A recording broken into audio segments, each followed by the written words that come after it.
Hey Eastview kids, it's Joey and I'm glad you're here. Today's big idea is God cares for us. In our story today, we're going to see how God took care of the Israelites after they were freed from slavery in Egypt. But first, let's praise and worship our great God by singing this song.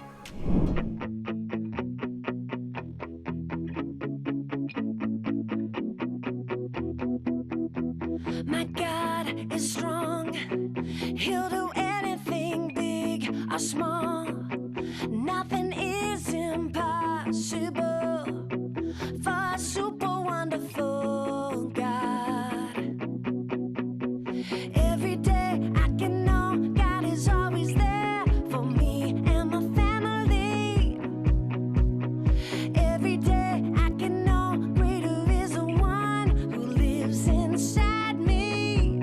Super big, super strong, super wonderful God. Super big, super strong, super wonderful God.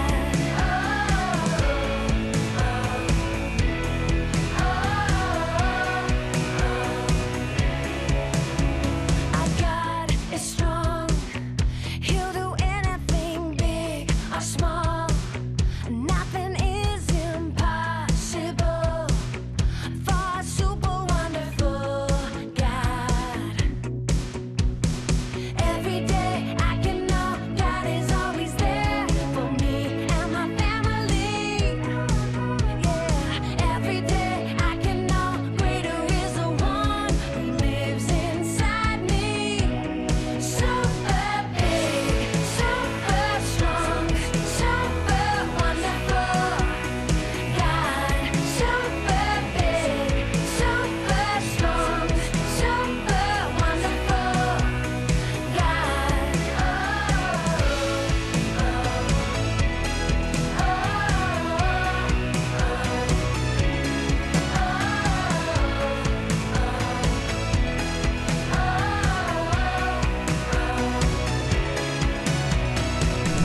Our God is super wonderful. And in today's story, we're going to see how God took care of the Israelites while they were wandering in the desert.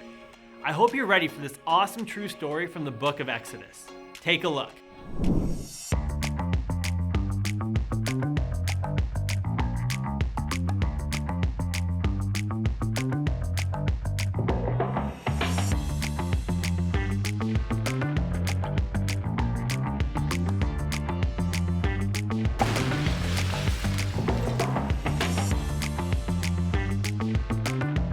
Why, look who it is. It's my favorite Eastview kids, which can only mean one thing.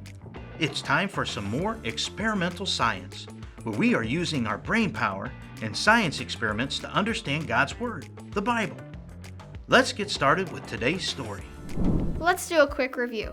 Who rescued the Israelites from Egypt with those powerful plagues? God. And who stayed with the Israelites and guided them in a pillar of cloud during the day and pillar of fire at night? God did. And who parted the Red Sea so they could escape the Egyptian army? That would be God. I'm seeing a pattern. Whenever the Israelites needed something, God always took care of them. It may not have been in the way they wanted, but God always did the best thing for His children. So you would think the Israelites would have been happy with what God had done for them. But They were hangry, which means they were so hungry they were angry. They said they wished they were back in Egypt because although they were slaves, they had plenty of food. Did you hear that? It's crazy. They wanted to trade their freedom for food. now it wasn't like there was a restaurant around in the middle of the desert. That's right. There are probably as many as 3 million Israelites. How would they all find food to eat? Well, just like He always does, God took care of His children. God rained bread down from heaven. It was a miracle. Food fell down from the sky. Every morning there was a frost of thin flakes that covered the ground. These flakes were called manna, and they were just what the Israelites needed to make bread. God told the Israelites that they were to collect 2 quarts of manna for each person in their family every morning, because in the heat of the day, the manna would melt away.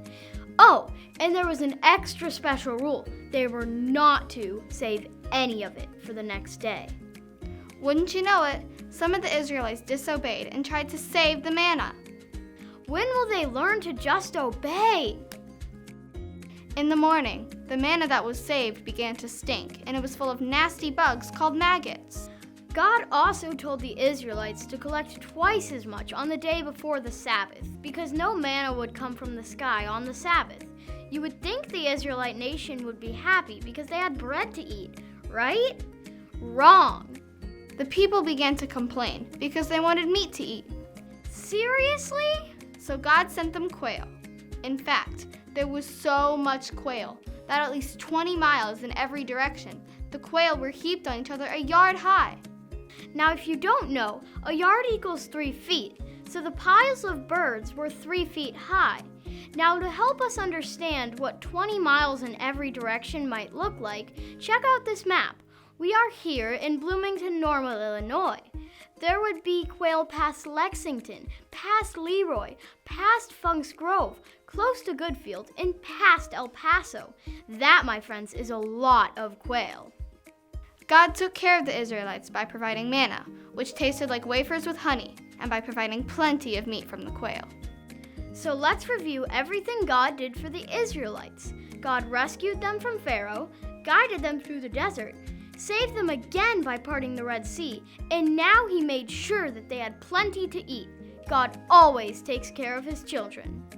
Today's big idea: God cares for us.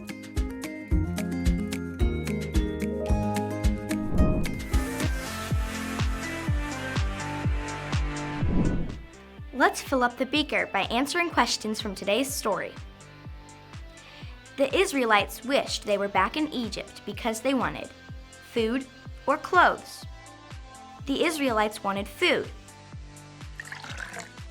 The manna tasted like wafers and jam or honey. The manna tasted like wafers and honey. On what day did manna not cover the ground? Sabbath or Passover? Sabbath day. It is a holy day of rest. The piles of quail were 20 miles in every direction, and how many feet high? 1 or 3? 3 feet high. Nice work. Now check out what's bubbling out of the beaker. Cool fun facts. The manna God provided was said to taste like honey.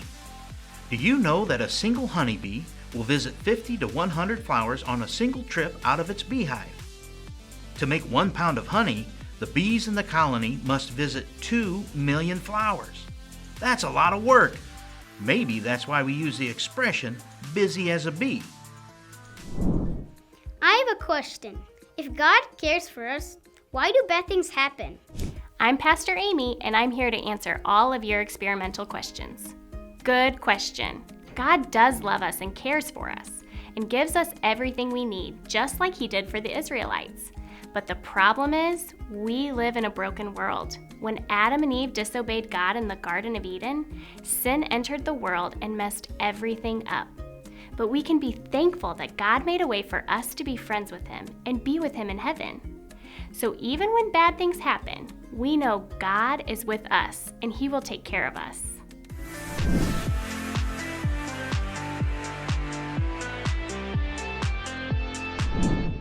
It's time to examine our memory verse. Let's zoom in and take a closer look. Luke 10:27. Love the Lord your God with all your heart and with all your soul. Love him with all your strength and with all your mind. And love your neighbor as yourself. Excellent job! Let's see what the professor is up to. Well, hello there. I'm glad you're back because I have another wonderful experiment to show you.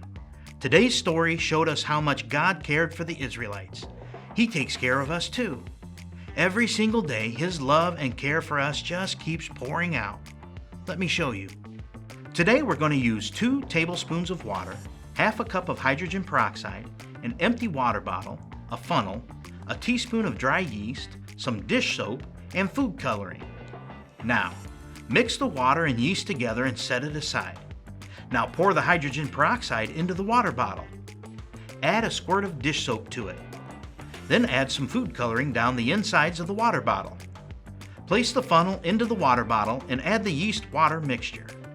Remove the funnel and watch what happens. Just like this foam keeps coming and coming, so does God's love and mercy keep coming every single day. Remember today's big idea: God cares for us.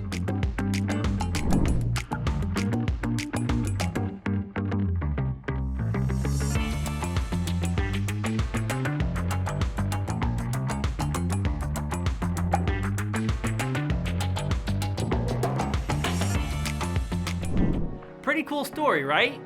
God's love and care for the Israelites was just overflowing. God led them out of Egypt through Moses, parted the Red Sea, guided them with a cloud by day and a pillar of fire by night. Now he gave them food to eat. God cared for them and he cares for us. And that is today's big idea. God cares for us. Now, I'm going to leave you with some questions to talk about with your family. Press pause, read them together, and then talk about it. We'll see you next week.